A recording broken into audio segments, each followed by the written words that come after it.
It's time to roll out the red carpet, and we're talking about Communist China's warm welcome to America's top CEOs. Boy, here we go. But a new law could make business even riskier in the CCP. America's top intel warning a sweeping anti-espionage law that goes into effect today gives Beijing expanded legal grounds for accessing and controlling data held by U.S. firms in China. Here to react, Oklahoma Senator Markwayne Mullin of the Armed Services Committee.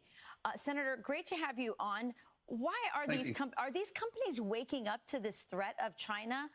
What's going on here? Why are we not seeing the kind of shift that we saw under the Trump administration of companies starting to bring their businesses back home?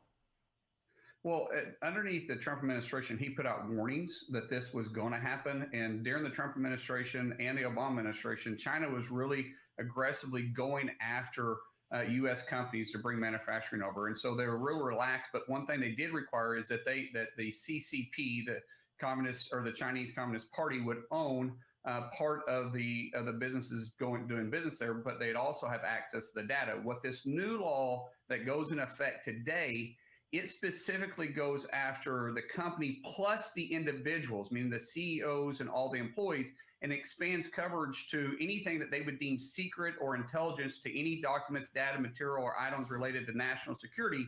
And here's the thing. It doesn't define what those items are. So anything that they deem important, they could go after you personally. That is a huge concern because it opens up all types of liability for anything that you might have said on social media inside the United States, anything that you might have said in private in your hotel room, but that, China is always listening. That's what the Communist Party does. It says anything for any employee, any executive, anybody that was on your board. You could be personally held liable, and they could arrest you when you're inside China if they deem it a national security risk.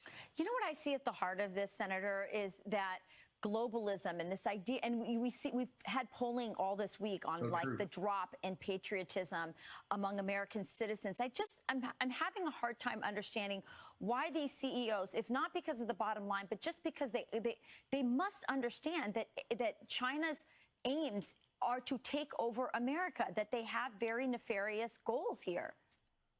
You're absolutely correct, but the problem is they want to do business inside the United States, but because of the regulatory environment we have, they can't. I'll give you a good example. There's a company that does antibiotics, and they're the largest antibiotic producer in the world, which is important. We have to have that. We only produce around 1%, if even less than 1% of antibiotics that we use inside the United States. The majority of it is done inside China, but they're wanting to come to the U.S. When I spoke to the CEO who was wanting help, he said it would take 7 years for him to get cleared the permits that's required underneath the current administration, underneath all these environmental rules and NEPA rules that never seem to end. He says, and that's before we could even start the process of producing. So it'd be 8 to 9 years before a product would hit. These CEOs can't take that kind of hit. They still have a board. They still have employees that they got to be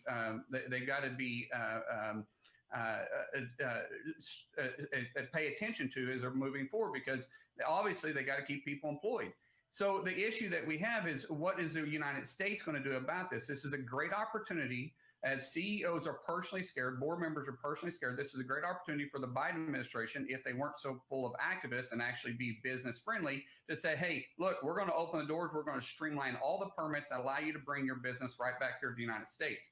If we would take advantage of this new rule going into effect today, you would see an absolute swell of manufacturing coming back to the United States. Literally overnight. We saw it under the Trump administration. We saw things moving in that direction, and then they stopped. And it just brings me back to the fact that Joe Biden has family business with China, and one has to wonder if that has played into our policy, and it's hurting our companies and it's hurting our national security. Well, of course, if the Democrats were in charge and President Trump was in office, they'd be accusing him doing exactly what Hunter Biden and the big guy at that time, Vice President Joe Biden, and now President Joe Biden, was actually doing. You cannot think that doesn't have something to do with it. I'm sorry, but when you have direct relationships with a CCP company, the Chinese Communist Party that owns an energy company, who has obviously paid you and your son millions of dollars. You cannot think this wouldn't have something to do with it. And there's no way, there's zero chance they would do this underneath President Trump, because this is a direct attack on United States citizens and businesses. When they talk about the word espionage, that's what the lead title of this, espionage and national security, with no definition, that holds every American citizen that goes to China to do business or on vacation liable for just about anything the Communist Party of China wants to interpret and could arrest you and hold you in contempt for. Yeah.